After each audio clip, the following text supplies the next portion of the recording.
पाकिस्तान को हथियार की नई खेप। समंदर में चीन पाकिस्तान का नया अड्डा। ड्रैगन की मंशा पर हिंदुस्तान ने फेरा पानी। चीन की चालबाजी पकड़ी गई।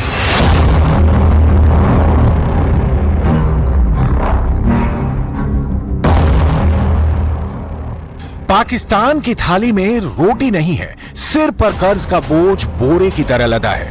देश पाई पाई के लिए मोहताज है। प्रधानमंत्री शहबाज शरीफ कटोरा लेकर कभी इस देश से, कभी उस देश से, कभी इस संस्था से, कभी उस संस्था से फरियाद करते हैं कि मदद मिल जाए, लेकिन जब बात हथियार खरीद की आती है तो पाकिस्तान घर फूंक कर भी तमाशा खड़ा करने में जुट जाता है। नया नमूना दिखा है चीन में। चीन ने पाकिस्तानी नौसेना के लिए बनाई जाने वाली पहली हंगोर क्लास पनडुब्बी को लॉन्च कर दिया है। इस लॉन्चिंग सेरेमनी का आयोजन चीन के वुचांग शिप बिल्डिंग इंडस्ट्री के शुआंग लियू बेस पर किया गया। इस समारोह में पाकिस्तानी नौसेना प्रमुख एडमिरल नवीद अशरफ ने हिस्सा लिया। यह डेवलपमेंट पाकिस्तान और चीन के बीच हुए एक समझौते के तहत हुआ है, जिसमें बीजिंग ने इस्लामाबाद को 8 अत्याधुनिक उन्नत पनडुब्बियां देने पर सहमति जताई है।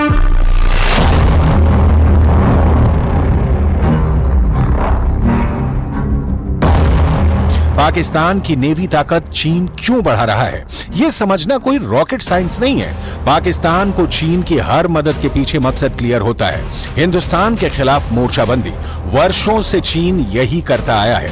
पाकिस्तान इस हालात में नहीं है कि वो पनडुब्बी तो दूर, स्वच्छ पानी भी अपनी आवाम को मुहैया करा पाए, लेकिन चीन दे रहा है तो पाकिस्तान पनडुब्बी लेकर इतरा रहा है।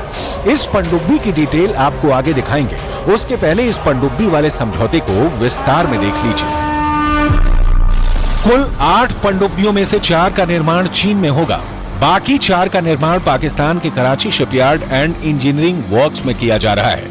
पनडुब्बी लॉन्च के मौके पर पाकिस्तान के नौसेना प्रमुख एडमिरल नवीद अशरफ ने जो कहा, उसे आपको भी जरूर सुनना चाहिए। हंगोर क्लास एसएम परियोजना पाकिस्तान चीन मित्रता में एक नया आयाम जोड़ेगी और दोनों देशों के बीच मजबूत सैन्य सहयोग को प्रदर्शित करेगी।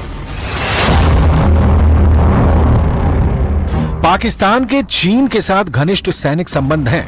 दोनों देशों ने 2018 में 4 मल्टीपर्पज युद्धपोतों के लिए अनुबंध पर दस्तखत किए थे। पहला और दूसरा जहाज पीएनएस तुगरिल और पीएनएस तैमूर 2022 में पाकिस्तानी बेड़े में शामिल हुए। असल में ये चीन है जिसके दम पर पाकिस्तान हिंदुस्तान के खिलाफ कूदता है। चीन के लिए पाकिस्तान वो मोहरा है जिसका इस्तेमाल वो जब चाहे करता रहा है। पाकिस्तान की आर्थिक हालात को संभालने में चीन से भारी मात्रा में मदद मिलती है, लेकिन इसकी डिटेल आगे। अभी तो कहानी चीन की उस नई पनडुब्बी की जिसे पाकर पाकिस्तान चहक रहा है। हंगोर क्लास पनडुब्बी कई तरह के मिशन को अंजाम दे सकती है। हंगोर क्लास सबमरीन कई दिनों तक पानी के अंदर छिपी रह सकती है। इसमें कई तरह के अत्याधुनिक हथियार और सेंसर लगे हैं जो खतरों का सामना करने में सक्षम है। बताया जा रहा है कि यह पनडुब्बी 76 मीटर लंबी होगी। यह अनुमान लगाया गया है कि हंगोर क्लास में 6 533 मीटर टारपीडो ट्यूब होंगे। युआन क्लास के हथियारों के समान हंगोर क्लास पनडुब्बियां हैवीवेट टारपीडो और एंटी शिप मिसाइल दोनों को लॉन्च करने में सक्षम होंगी। हालांकि पाकिस्तान ने इस सबमरीन के बारे में ज्यादातर जानकारी को सीक्रेट रखा है। हिंद महासागर में फुफकार रहे चीन और पाकिस्तान की यह पनडुब्बी भारत के लिए बड़ा खतरा मानी जा रही है। इससे पहले चीन और पाकिस्तान ने 2022 में हंगोर क्लास की पहली पनडुब्बी का निर्माण शुरू किया था, जो अब काफी एडवांस स्तर पर पहुंच गई है। कहा तो यहां तक जा रहा है कि 8 पनडुब्बियों में पाकिस्तान द्वारा विकसित परमाणु हमला करने में सक्षम बाबर 3 पनडुब्बी प्रक्षेपित क्रूज मिसाइल SLCM ले जाने की भी क्षमता होगी, जिसकी रेंज 450 किलोमीटर है। इस समय पाकिस्तान पूरी तरह से चीन पर निर्भर है, चाहे वो सड़क हो, रेल लाइन हो, बांध हो, बिजली हो, विज्ञान हो या फिर रक्षा संबंधी उपकरण, हथियार या फिर ट्रेनिंग हो। पाकिस्तान की नौसेना के पास 54,100 एक्टिव जवान हैं। इसके अलावा 5,000 रिजर्व फोर्स है। पाकिस्तान के पास इस वक्त 154 जंगी जहाज और 85 एयरक्राफ्ट हैं। पाकिस्तानी नौसेना के पास 10 frigate, 2 destroyers, 6 corvettes, 5 submarine, 3 midget submarine, 48 patrol vessel, 7 fast attack craft, 54 high speed boats हैं। दुनिया में हथियार रखने वाले देशों में पाकिस्तान बहुत पीछे है, लेकिन पाकिस्तान चूंकि भारत का पड़ोसी है, लिहाजा इस देश के पास किसी भी तरह का हथियार भारत के लिए बड़ा खतरा है। चीन रणनीति के तहत अपनी नौसैनिक क्षमता बढ़ा रहा है। आलम यह है कि पिछले 10 वर्षों में चीन ने अपने युद्धपोत की संख्या 250 से बढ़ाकर 355 पहुंचाई है।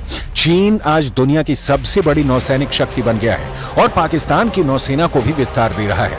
इसी के तहत पाकिस्तान को पनडुब्बी सौंप रहा है, लेकिन यहां ये बात बहुत ध्यान देने वाली है कि चीन पाकिस्तान को खुद पर निर्भर बना रहा है, एक ऐसा देश जिसकी आवाम चीन के हुक्म पर चलने वाली होगी। वर्ल्ड बैंक के मुताबिक पाकिस्तान ने चीन रूपी अपने दोस्त से 26.6 अरब डॉलर का कर्ज ले रखा है। हालत यह हो गई है कि 19 अप्रैल को समाप्त हुए हफ्ते में पाकिस्तान का कुल विदेशी मुद्रा भंडार केवल 8 अरब डॉलर रह गया है। यानी जितना पाकिस्तान का कुल विदेशी मुद्रा भंडार है, उसका 3 गुना तो उस पर केवल चीन का ही कर्ज है। इस कर्ज को चुकाते चुकाते पाकिस्तान की कमर टूट गई है। तो चीन पाकिस्तान को पनडुब्बी देकर जो साबित करना चाहता है वो ये कि जमीन पाकिस्तान की होगी, समंदर पाकिस्तान का होगा, बंदरगाह पाकिस्तान का होगा, लेकिन चलेगी चीन की। पाकिस्तान इस तथ्य से वाकिफ है, लेकिन हिंदुस्तान से दुश्मनी निभाने के चक्कर में पाकिस्तान के हुक्मरान मुल्क को बेच डालने से भी गुरेज नहीं करने वाले। जो पनडुब्बी पाकिस्तान को चीन से मिल रही है, उसके रख रखाव पर भी करोड़ों का खर्च आएगा। पाकिस्तान ये खर्च कहां से जुटाएगा, इसका जवाब शहबाज शरीफ के पास नहीं है।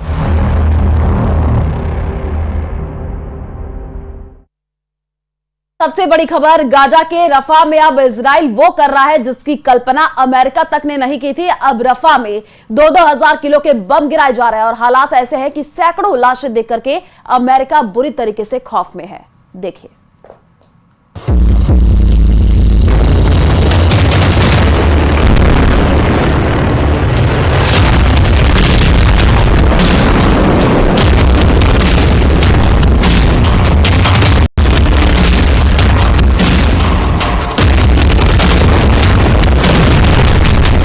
रौंद दिया रफ़ा, खौफ में अमेरिका।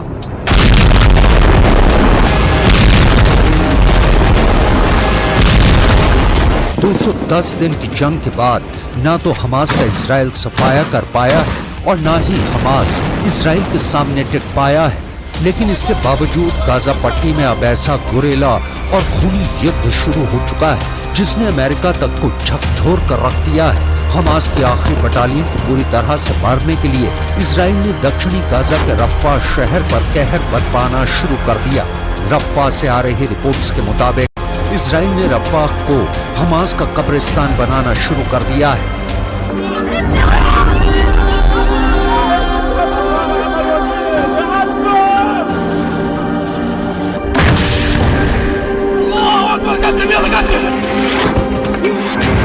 खबर के मुताबिक 24 घंटे के अंदर इजराइल की आईडीएफ रफ़ा में 2000 पाउंड के 1800 बम गिराने वाली है। दावा तो यहाँ तक किया जा रहा है कि रफ़ा की 15 लाख की घनी आबादी के बीच इजरायली सेना हमास के ठिकानों पर ताबड़तोड़ हमला करने जा रही है, जिसमें 500 पाउंड के 1700 बम से हमला किया जाएगा। इसके साथ ही जमीन से आईडीएफ के जवान टैंकों के साथ रफ़ा को चारों तरफ से घेर कर गोलीबारी कर रहे हैं। रफ़ा में इजराइल के खूनी हमलों को देखकर अमेरिका तक घबरा गया है।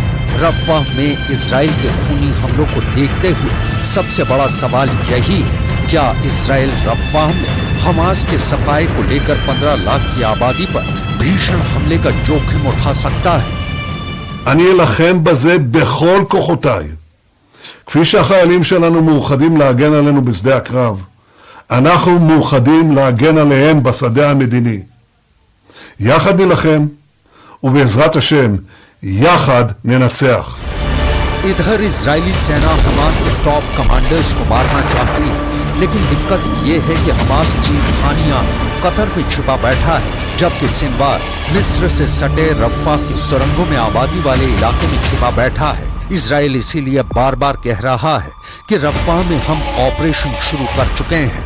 4 जनवरी 2024 तक इजरायली सेना गाजा में 65,000 टन बमों से हमला कर चुकी है। इसराइल के भीषण खूनी हमले में 400 वर्ग किलोमीटर इलाके में 23 लाख फिलिस्तीनी फंसे हुए हैं। इसराइल दिसंबर 2023 तक गाजा पट्टी में 29,000 से ज्यादा बम बरसा चुका है, जिसमें गाजा पट्टी में मौजूद 70% से ज्यादा इमारतें पूरी तरह से तबाह हो चुकी हैं। कुछ दावों के मुताबिक हमास की 80% सुरंगें इसराइल की भयानक बमबारी में तबाह हो चुकी हैं।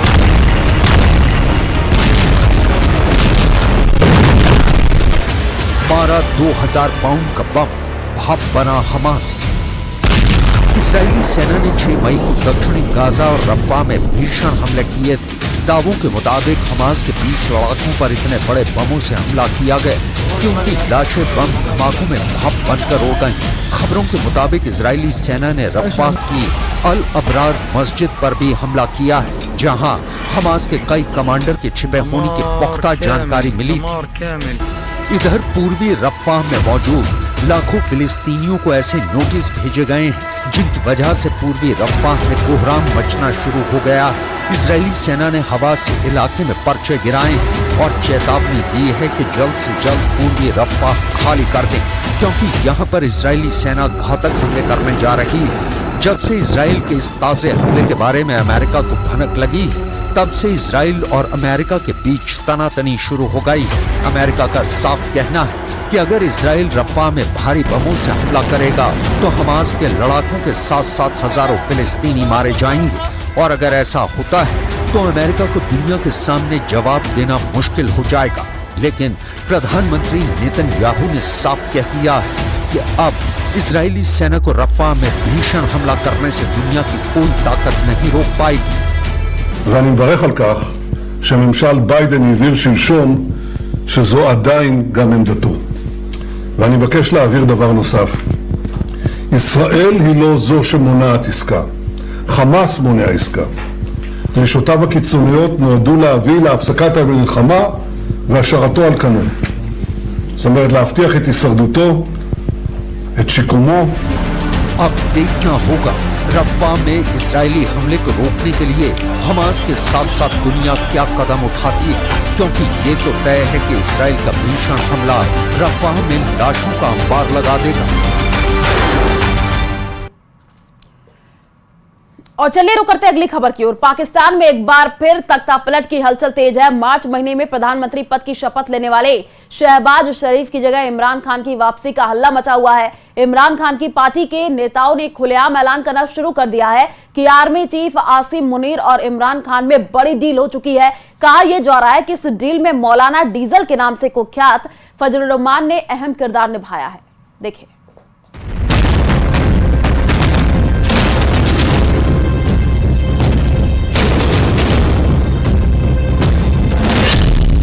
पाकिस्तान में पलटीबाजी, पावर में लौट रहे हैं नियाजी।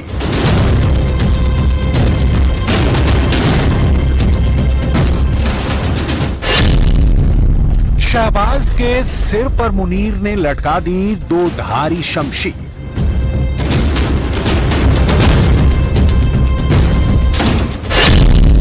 पाकिस्तान में तुरुप का पत्ता बने मौलाना डीजल।